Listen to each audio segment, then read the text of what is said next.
Hey guys, what's up? How is your preparation going? I hope very good. On this channel, I'll be uploading some really good questions for JEE Advanced exam twice a week or maybe more. So before getting into the video, go hit the subscribe button and the bell icon to make sure you never miss any good questions from this channel. So let's get today's video started. In today's video, all the questions will be from calculus.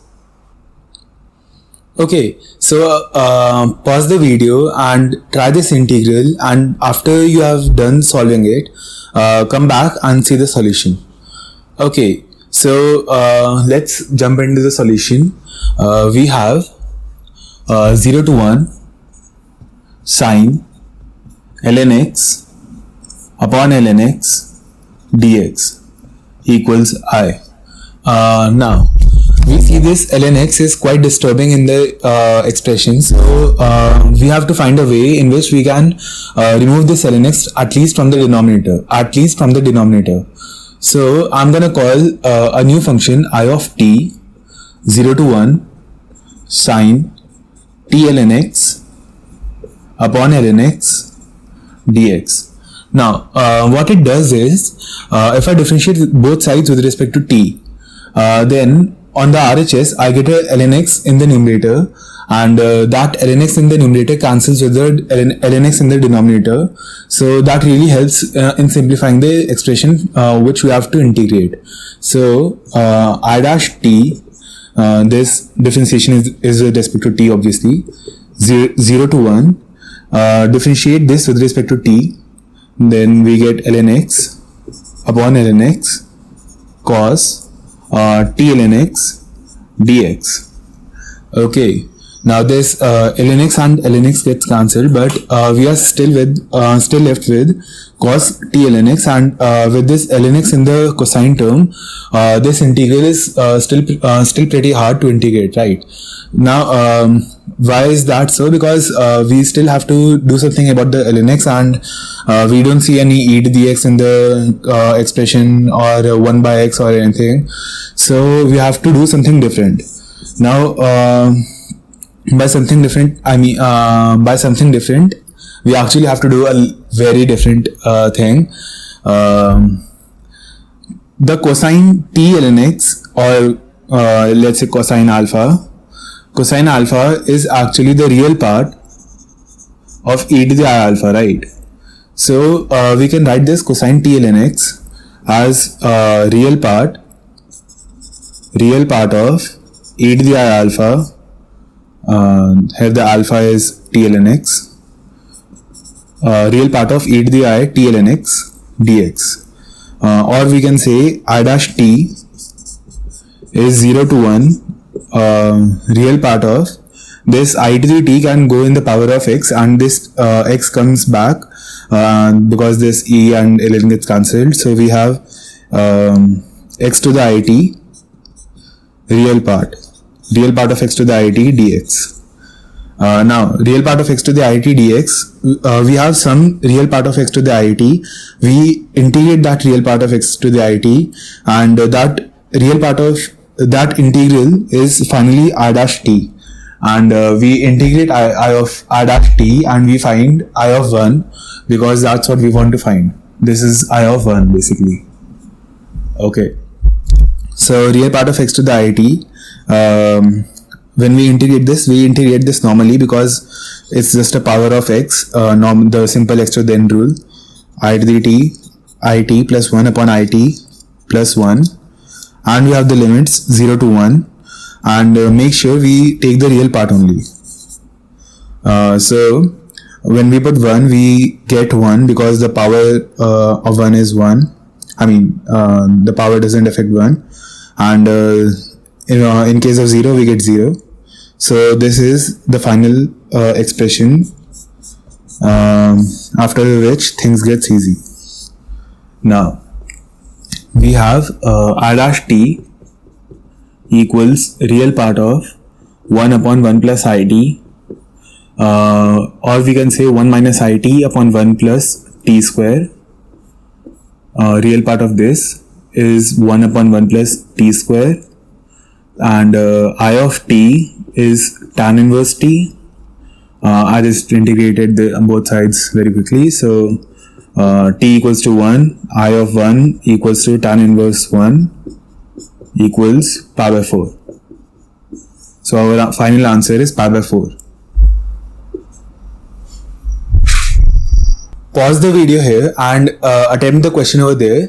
After you are done trying the question, come back to the video and see the solution.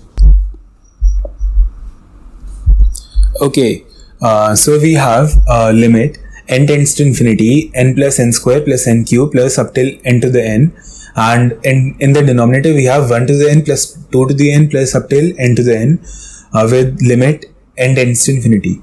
Okay, to solve this limit, let's just first write the numerator as the sum of the GP, that is n to the n minus 1 upon n minus 1 multiplied by n, and the denominator same 1 to the n plus 2 to the n plus up till n to the n, and we have limit n tends to infinity over this expression. Okay, so I'm gonna divide by n to the n in both both numerator and denominator, and in the numerator we can see n upon n minus 1 when n approaches infinity is 1, and n to the n minus 1 upon n to the n when n approaches infinity is also 1.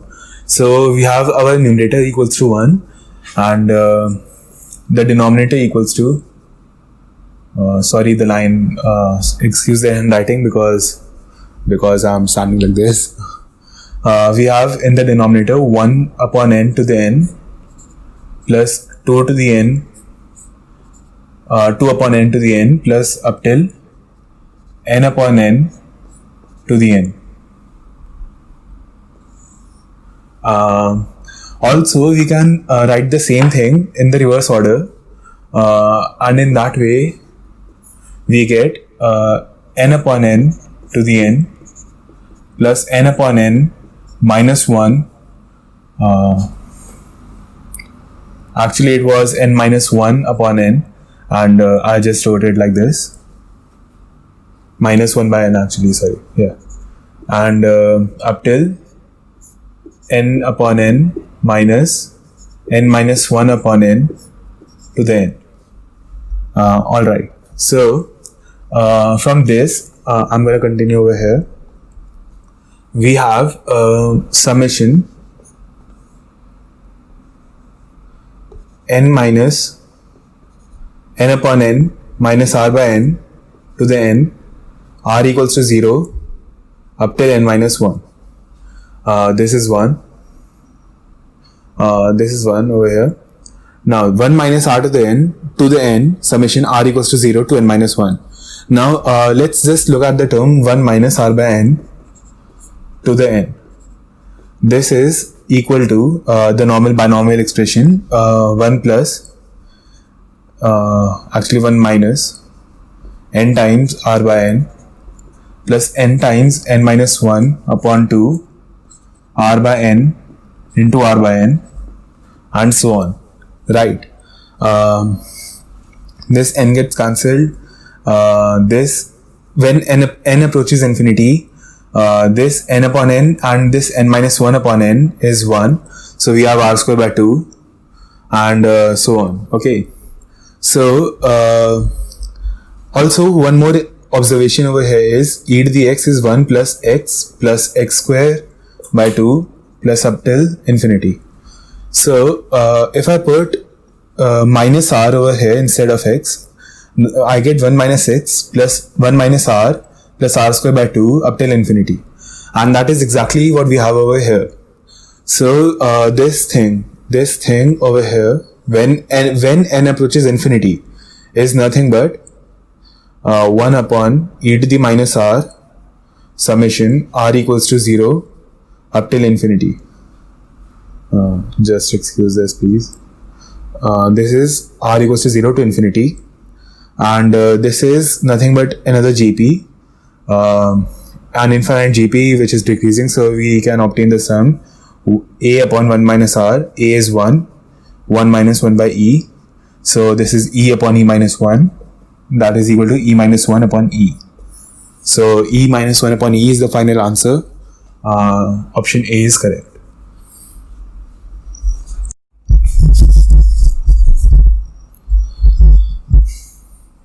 Okay, you can pause the video over here and you can so in this question we have to find the area bounded by the curve greatest integer x plus y plus greatest integer x minus y equals 5, and we are given that x and y both are positive. Also x is greater than or equal to y. Okay, so you can see we don't have an equation to the curve for which we have to find the area bounded. So we have to find the equations separately for the different intervals, and then we have to find the different areas, and then we have to sum them up. Okay, so let's just make cases. In the first case, let's say x minus y greatest integer equals 0 and greatest integer x plus y equals 5. Let's say this case 1. Because we have x greater than y and x and y both are positive, so the least value of the greatest integer is 0, and if this is 0 this is 5, and similarly the rest of the cases in which this is 1 and this is 4, this is 2, this is 3 and so on, we will get 6 cases and we will find the area for the 6 cases and then we will add them up. Now since x minus y greatest integer equals to 0, that means x minus y is less than 1 and is greater than or equal to 0. Similarly, x plus y is less than 6 and greater than or equal to 5. This means y is greater than x minus 1 and y is less than or equal to x. And this means y is less than 6 minus x and y is greater than or equal to 5 minus x. Okay, so let's find the area for this case. Sorry, these axes are not straight. Okay, this line is y equals to x, and this line is y equals to x minus 1. This line is y equals to minus x. This line is 5 minus x, and this line is 6 minus x. So y is less than 6 minus x and greater than 5 minus x, so this region, and y is less than or equal to x and greater than x minus 1, so this region. So the intersection of these two regions is this region.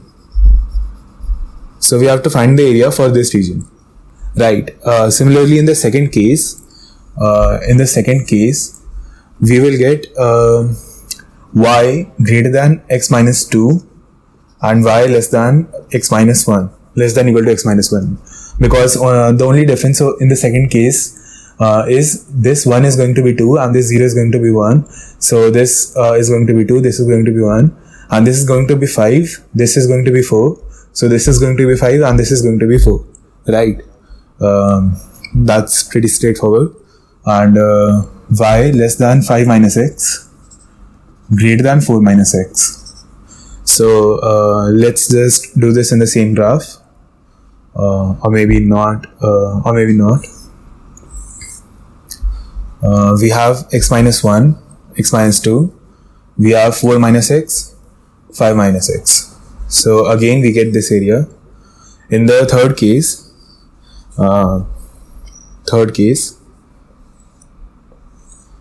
we will have y greater than x minus 3 and less than or equal to x minus 2. This is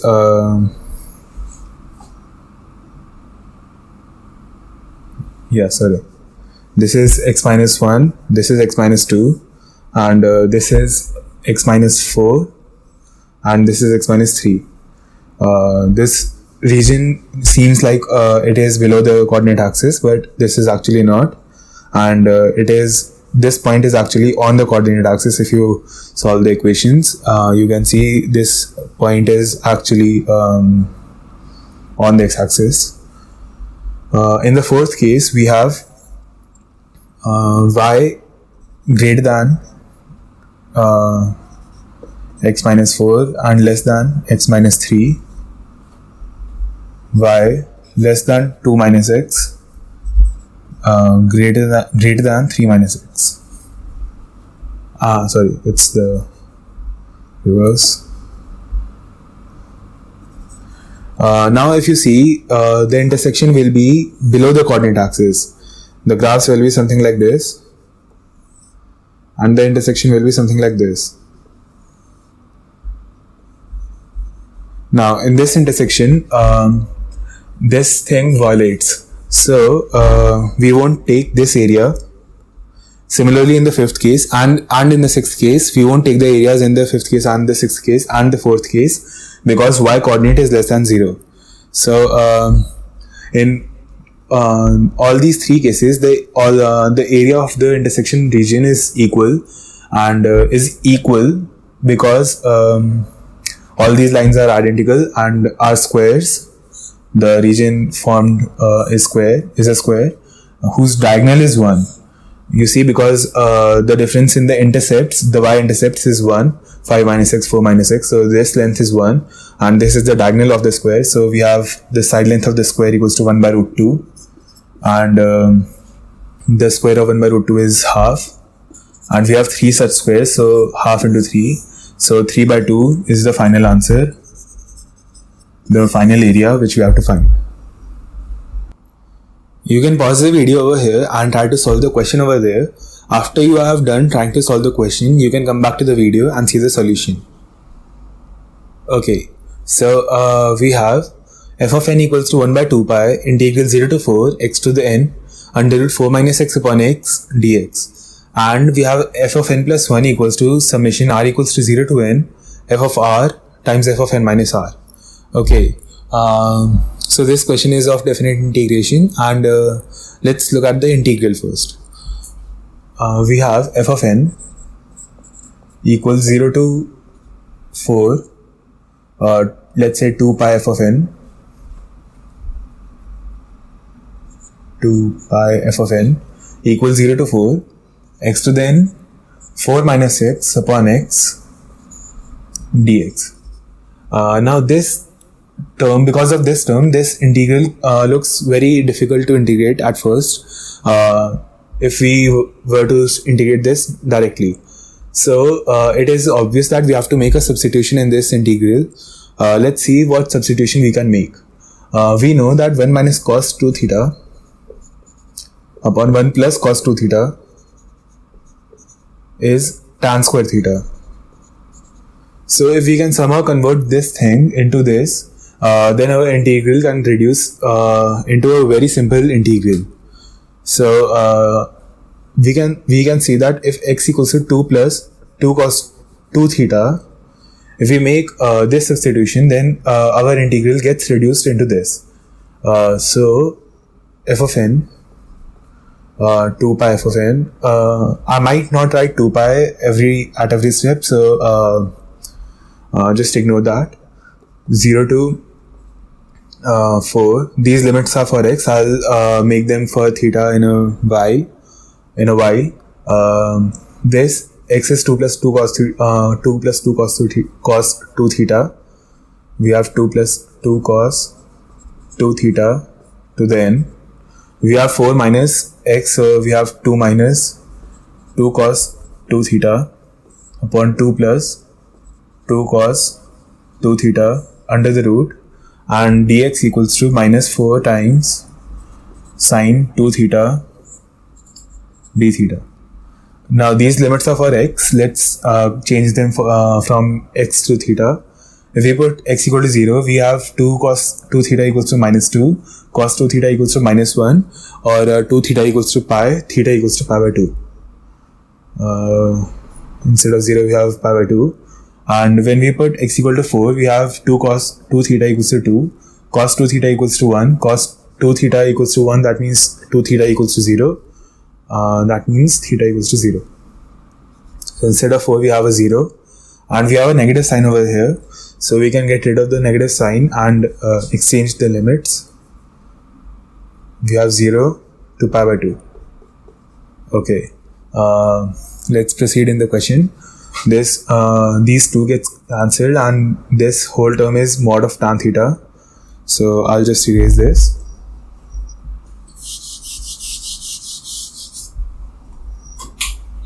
This is mod tan theta, and this sine 2 theta is 2 sine theta cos theta. So this 4 is an 8, and 2 gets common out, and 1 plus cos 2 theta.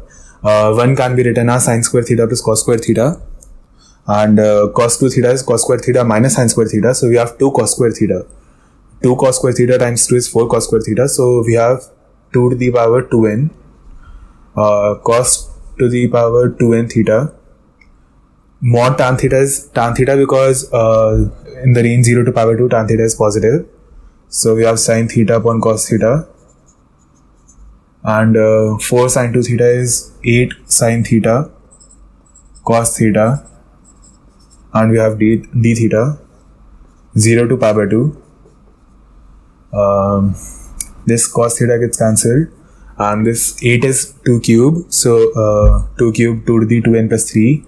I'll just send the constant terms over there on the LHS. We have f of n equals 2 pi upon 2 to the power 2n plus 3. F of n multiplied by equals 0 to power 2 cos 2n theta sine square theta d theta. This sine square theta is 1 minus cos square theta, so I'll just write it over here only.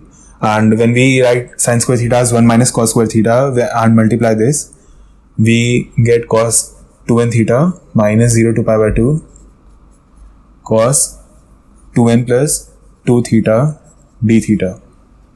Okay, so we have reached the first stage of our integral. Yeah, you heard it. There are many stages to this integral. This integral is a very lengthy integral. Let's have a look over this integral 0 to power 2 cos to the n theta d theta.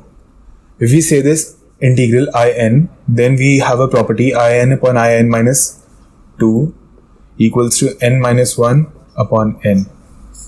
Now, obviously, this thing can be proved, and I'll show the proof in a while. But one thing to note over here is this property is very useful, and I highly recommend to remember this property in all the questions. Okay, so let's see how this comes.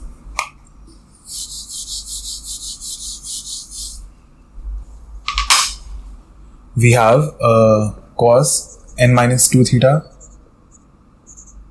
d theta 0 to power 2 minus 0 to power 2 cos n minus 2 theta sine square theta d theta. I just took a cos square common out, and that cos square is 1 minus sine square. This sine square theta is sine theta into sine theta, and we can club these two terms together and this term in another term, and we can make we can use the partial integration by parts. We can integrate this and differentiate this. This is in equals to in minus 2. This is in minus 2 minus sine theta times integral of this. Now integral of this is cos n minus 1 theta upon n minus 1 with a negative sign plus the negative of the integration by parts is now plus 0 to power 2. Yeah, we have a limit 0 to power 2 on this thing also. 0 to power 2 cos theta, the differentiation of sin theta is cos theta, and integration of this negative of cos to the n minus 1 theta upon n minus 1 d theta. Sorry for the mess, I have very little space over here. When I put power 2 in this expression, the cos theta terms get 0, and when I put 0 in this expression, this term gets 0. So I can just remove this term from the expression, and this whole term is actually cos to the n theta, and I can write it as in equals to in minus 2 minus in upon n minus 1. So you can see we get in times n upon n minus 1 equals to in minus 2, or we can say in upon in minus 2 equals to n minus 1 upon n. Okay, so I'm just gonna erase this off quickly.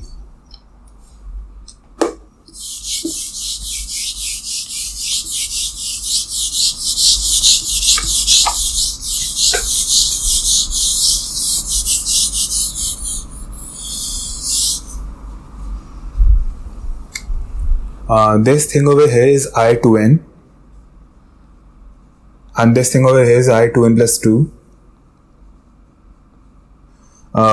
We have I to n upon I to n plus 2. 2n plus 2 minus 2 equals to 2n plus 2 minus 1 upon 2n plus 2. So we have I to n plus 2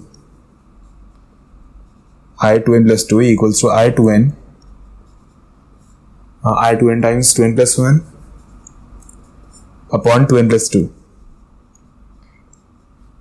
Okay, so coming to the upper space, we have I to n plus 2 equals to this. I'll substitute this thing over here. F of n times all the constants over there equals to I to n minus I to n 2n plus 1 upon 2n plus 2.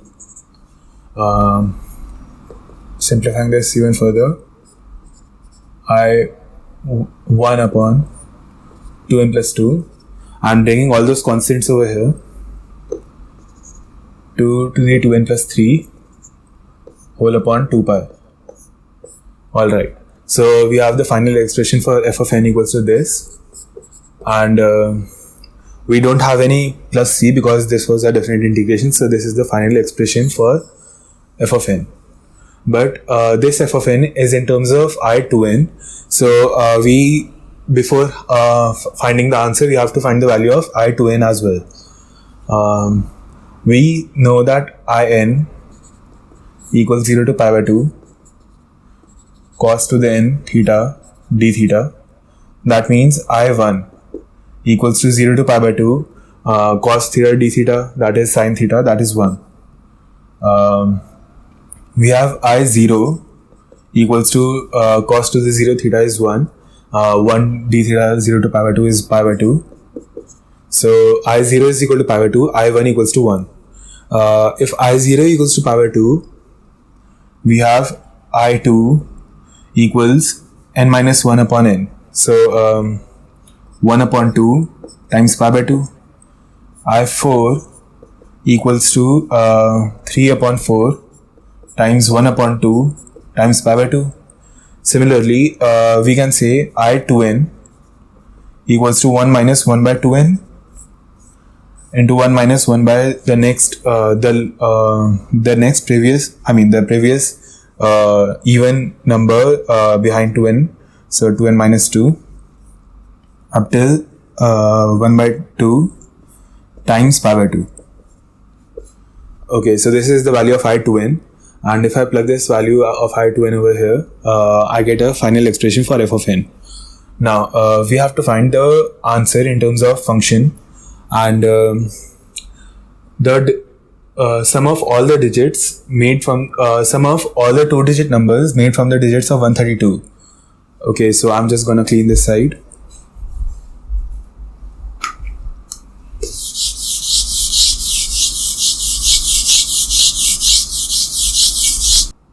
Okay, all the two-digit numbers made from the digits of 132 without repetition are 13, 12, 31, 32, 21, 23. And if you sum them all, you will get 132 as the sum. So basically we have to find the value of n for which f of n equals to 132. So we want f of n equals to 132, And if we plug n equals to 6, the highest value in the question, if we plug n equals to 6, we get I 12 upon 2 times 6 is 12, 14 in the denominator, 2 pi, and 2 to the power 15. I 12 is pi by 2 times 1 minus 1 by 24, 1 minus 1 by 22, and up till 1 by 2. And if you plug this thing in over here, you can find that the value of this is 132. So the answer is f of 6.